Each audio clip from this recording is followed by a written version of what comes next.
Supreme court से राहत के बाद इलेक्शन कमीशन ऑफ इंडिया का फैसला। बीच चुनाव, वोटिंग का नया डेटा जारी। चुनाव आयोग ने 5 चरणों पर किया ऐलान। इलेक्शन कमीशन ऑफ इंडिया पर उठे सवाल, तो आया कैसा डेटा? जी हां, चुनावी आंकड़े फॉर्म 17C और ईवीएम वीवीपैट को लेकर विपक्ष की ओर से लगातार शक जाहिर किया जा रहा था। चुनावी आंकड़ों में देरी और फॉर्म 17C के डेटा जारी करने की मांग वाली याचिका फिलहाल सुप्रीम कोर्ट से विपक्ष को जहां झटका लगा, तो अब चुनाव आयोग ने बहुत बड़ा फैसला लिया है। दरअसल चुनाव आयोग ने अपनी वेबसाइट पर पिछले 5 चरणों का डेटा जारी किया है। अंत में हम आपको यह भी बताएंगे कि आप ये कहां से जाके पूरा डेटा खुद देख सकते हैं और इसे डाउनलोड करके रख भी सकते हैं।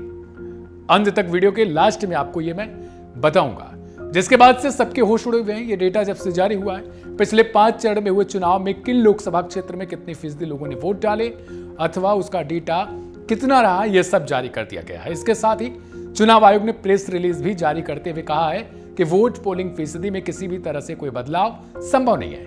बता दें कि सुप्रीम कोर्ट ने याचिकाकर्ता एडीआर की उस अर्जी पर निर्देश देने से साफ तौर पर इनकार कर दिया था, जिसमें याचिकाकर्ता ने कहा था कि चुनाव में हुई वोटिंग का फाइनल डेटा पब्लिक किया जाए और पोलिंग स्टेशन वाइज डेटा की पब्लिक किया जाना चाहिए। सुप्रीम कोर्ट के शुक्रवार के आदेश के एक दिन बाद यानी शनिवार को आज चुनाव आयोग ने पिछले 5 फेज के चुनाव का लोकसभा क्षेत्रवार डेटा रिलीज किया है, जिसके बाद से यह साफ हुआ कि आखिर कहां कितने करोड़ या लाख मतदाताओं ने वोटिंग की है। चुनाव आयोग की ओर से यह भी कहा गया कि लगातार चुनाव को गुमराह करने की प्रथा बन चुकी है।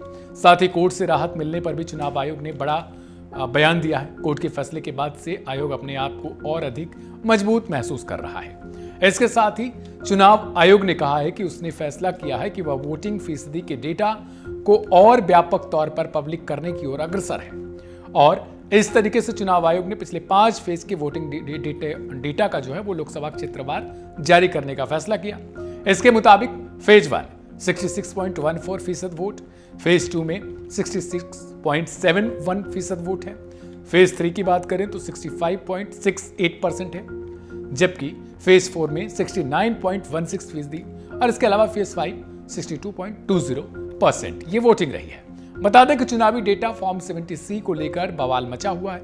विपक्ष और कुछ एनजीओ का आरोप है कि वोटिंग का डेटा देर से जारी करने पर चुनाव आयोग पर संदेह बढ़ रहा है। आरोप है कि चुनाव आयोग जानबूझकर डेटा में हेरफेर कर रहा है। हालांकि इसके बीच जो है सुप्रीम कोर्ट ने चुनाव आयोग को बूथवार वोटिंग परसेंटेज डेटा जारी करने का निर्देश देने से साफ तौर पर इनकार कर दिया था, जिसके बाद आयोग की ओर से खुद ही डेटा को सार्वजनिक कर दिया गया है। अब देखना यह होगा कि इस डेटा को लेकर विपक्ष की ओर से क्या प्रतिक्रिया सामने आती है, क्योंकि विपक्ष की ओर से लगातार चुनाव आयोग पर सवाल उठाए जा रहे थे। अब आपको बताते हैं कि आखिर यह डेटा आप कैसे देख सकते हैं। आप सीधे डिस्क्रिप्शन बॉक्स में जाइए या फिर कमेंट बॉक्स में जाइए, वहां पर एक आपको लिंक मिलेगा जो ECI का होगा, उस पर क्लिक करिएगा और आपको एक PDF फाइल डाउनलोड हो जाएगी, जिसमें आप अपने बूथवार डेटा को देख सकते हैं। अब चुनाव आयोग के इस कदम के बाद आप क्या कहना चाहेंगे उसे कमेंट बॉक्स में जरूर बताएं। मैं था आपके साथ दिव्यांशु और आप देख रहे थे वन इंडिया हिंदी। नमस्कार।